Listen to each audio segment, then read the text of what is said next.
For those who may not know, the Fifth Avenue Theater Company is a nonprofit based right here in Seattle. We're proud to be one of the largest musical theater companies in the country and one of the few that actually create musicals from the ground up.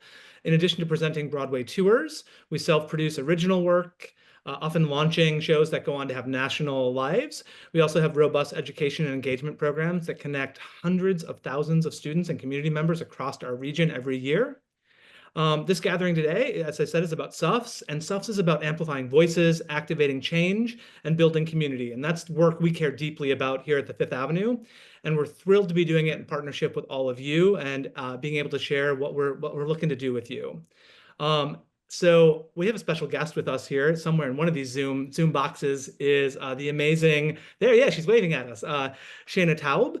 Shaina is a two-time Tony Award winner, Grammy and Emmy nominee, artist in residence at the Public Theater and Atlantic Records, recording artist. She starred in Suffs on Broadway, for which she won Tony Awards for Best Book and Best Score, Outer Critics Circle Awards for Best Book, Best Score, Best Musical, and a Drama Desk for Music.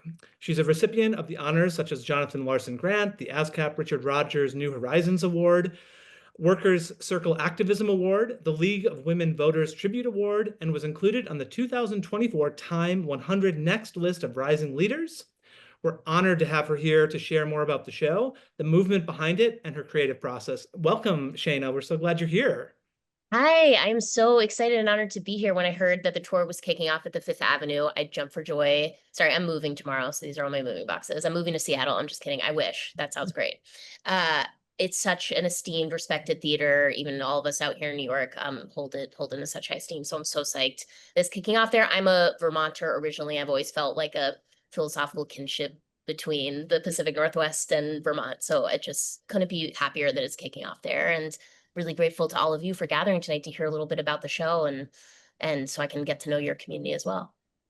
First, I want to say I love the Vermont Seattle thing. Now that you said that, I'm like, that makes so much sense. Yes, there is Yeah, a kinship. there's a vibe. Yeah. Um, well, we're just so glad you're here to talk about this. I've got some questions I'm going to ask you. I'm going to kick it off with the show feels especially timely right now. Why do you think it's important for Suffs to be touring across the country?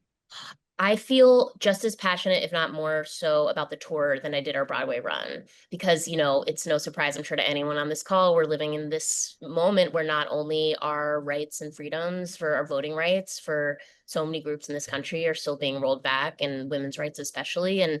But even more so, I'm just thinking about like the freedom to tell the truth about our country's history and to ask questions and to reckon with our collective past so we can hopefully shine a searchlight towards a better future.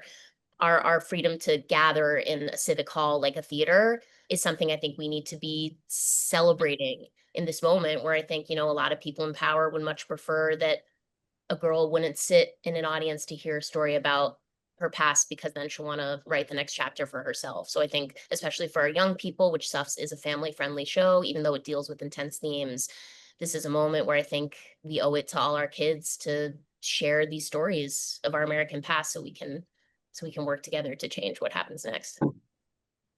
Yeah, wow. It's a story that's about persistence and progress and complex women. And I'm curious, what did it mean to you to bring these characters to life on stage? I went to public school in Vermont. I was hungry for a story about girls working together to take on a system. I was searching for it. And it wasn't until I was 25, 11 years ago, when Rachel Sussman, one of our co-lead producers, brought me the idea of a women's suffrage musical.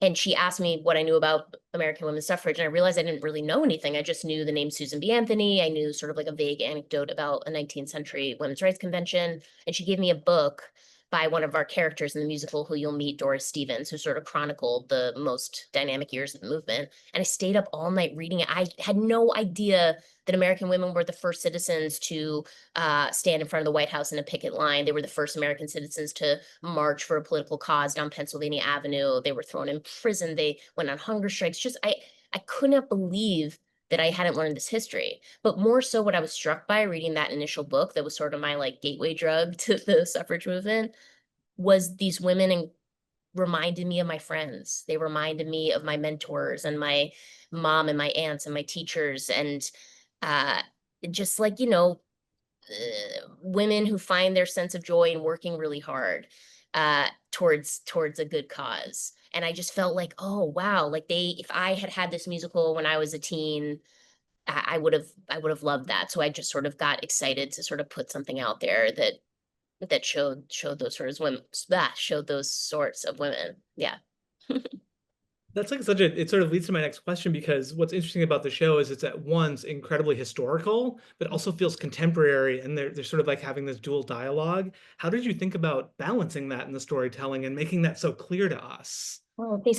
I really try to prioritize humanity over history in a way of like you can get your facts and figures in a history book or in a museum, but what we can do in the theater is humanize these political issues. So I try to always have these characters' emotional lives front and center, and their friendships and their relationships be really what we're drawn to, and what were they thinking at 3 a.m. when they couldn't sleep? What were they worried about? What were they hoping for? How were they trying to balance love and work and the previous generation and the next generation? All these things that I hope resonate, that feel, I hope, I strove to try and make it feel timeless. We'll see, time will tell how well I did or didn't do. But to me,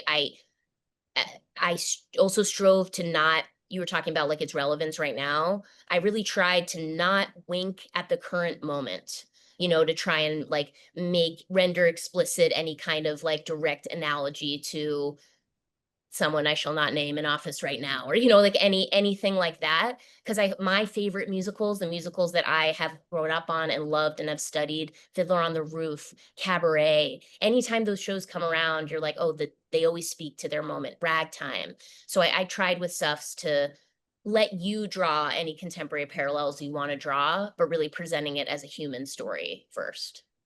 It's so interesting. I think that things become more universal the more specific they become. And you made this Yeah. very specific, and at the same time, it became very universal for us to explore these themes and apply them to our time. So you did it. You accomplished that. Well, Good job. thanks. I said a great, Um, a lot of hard um, work, many years. uh, so with the Broadway production, the tour hasn't started yet, but can you talk a little bit about what audiences, how they responded? What were you hoping audience would respond, and what did they take away from the story? Just share like your experience. I have to say it was totally joyfully overwhelming, the response we had to the show. We had uh, people of all ages, all genders, all sorts of folks coming back again and again. We always had, very often at the stage door, I would go out and meet audience members every night. People would come back and back, and like, I came and I brought my son, I came back and I brought my sorority sisters, I came back and I brought my students, I came back and I brought my brother. Just people wanting to come back and back, and especially a lot of like mothers and daughters coming together, a lot of grandmothers, mothers and daughters coming together, people reuniting with old classmates. And then the one thing that so delighted me, I always said during a Broadway run, no one cries at Suffs more than men. Men, I felt this beautiful participation from men in the audience that there's a character for those that know the show or those who will get to know it.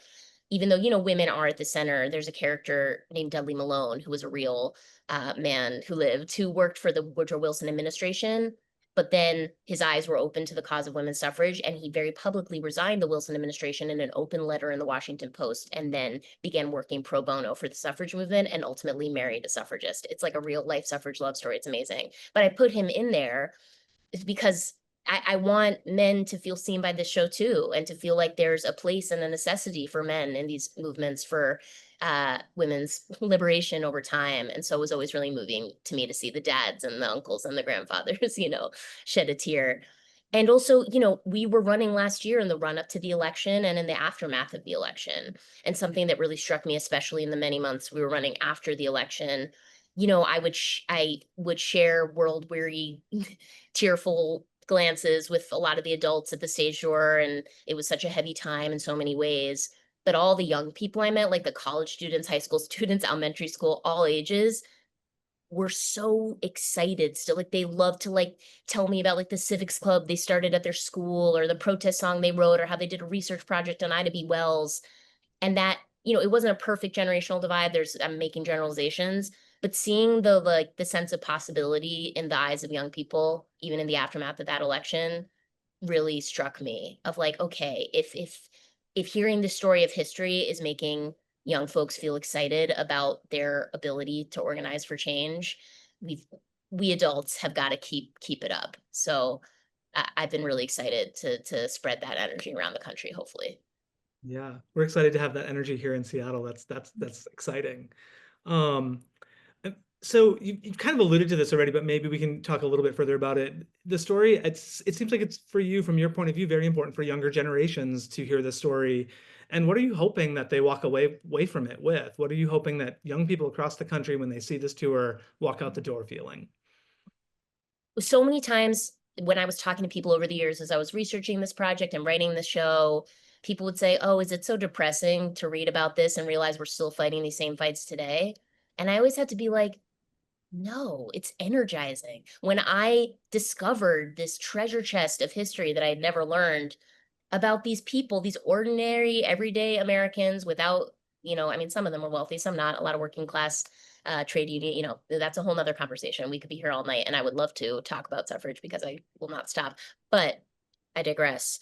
Reading the story of ordinary people like you and me before radio, before television, before social media, before the internet, working together, old-fashioned grassroots organizing, getting together in their churches and synagogues and schools and community meeting spaces and canvassing and picketing, were able to change the United States Constitution a century ago in what I think arguably was a much harder time on every single level. As horrible as right now feels, I believe it was worse. Uh, and they did that. And that is inspiring to me. And also, they didn't finish it. And we all know the 19th Amendment was not enough.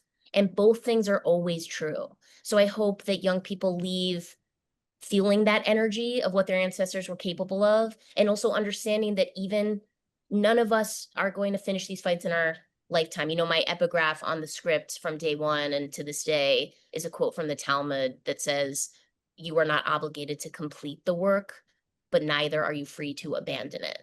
And when I heard that around 10 years ago, it just crystallized something for me, that like beautiful contradiction, right? That it's not incumbent on any one person to fix the world, and yet we're not let off the hook for trying to do everything we can.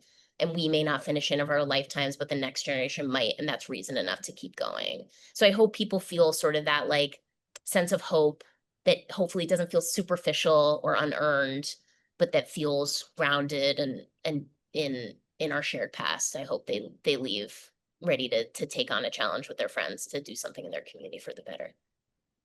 I love that quote. That is beautiful, actually. Like, and so Yeah. sort of like powerful to be like, yeah, we have to do stuff. We can't just give up, and yet we might not do it. I mean, that was wow. You blew me away with that quote. Oh, I mean, that quote changed my life. It's become, and it also reminds me, one of my favorite essays that was sort of a guiding light for Suffs is the essay Hope in the Dark by Rebecca Solnit. Uh-huh. She's not from Seattle, is she? I feel like she's in that, anyway, I consider her like one of you amazing people, but she has this incredible essay called Hope in the Dark. And one of the quotes from it is like, "Hope is not a lottery ticket you sit on the couch holding, feeling lucky. Hope is an axe with which you break down the door in an emergency to," I'm paraphrasing, but I just love her construction of hope as we don't know how the future is going to turn out. And in that uncertainty, there is room for us to change it. Yeah. Well, thank you so much. I've sort of asked my questions. Is there anything else that you want to share about the show that I didn't ask you about that you just want to be sure these wonderful folks hear about? Yeah, I mean, it's sort of like I was saying, like, obviously, this is a show that centers a women's story, and that's something to celebrate. And also, like I was saying, like, I've experienced people of all ages, all walks of life, boys, girls, men, trans folks, all kinds of people feel seen by the show. I really strove to make it a story that hopefully can speak to anyone who has wanted to take on a cause. So I'm just so excited. I hope that it resonates with your community. I'm so honored that it's going to be out in Seattle. And I unfortunately won't be able to come myself to Seattle. I'm so sad. I'm going to come to Yakima where we're doing like the preview. You'll have to tell me where Yakima is. I'm excited to learn. I need all your Yakima intel, but I'm going to be here in New York doing Ragtime, which was the show that inspired me the most for Suffs. But I'm just so honored. I'm so grateful. I'm so excited to hear what you all think and to hear how it lands in your community. I'll be cheering it on from afar. Well, thank you. Well, thank you for your insights and sharing your heart and your vision with us today. it's extraordinary, and we're just so thrilled to have Suffs kick off its national tour here in Seattle, and we can't wait to welcome the company into our fair city here. And Yay. sad you won't be here, but we'll send you reports on how it's going. So, Your time is precious. I know you're in the middle of moving, so thank you so much for spending time with us today. It's really oh, wonderful. it's my honor. I was so glad I could be here. Thank you so much. And I look forward to visiting eventually. Yeah, Great. Thank you. everyone, have a great night. Yeah, you too. Bye. Bye.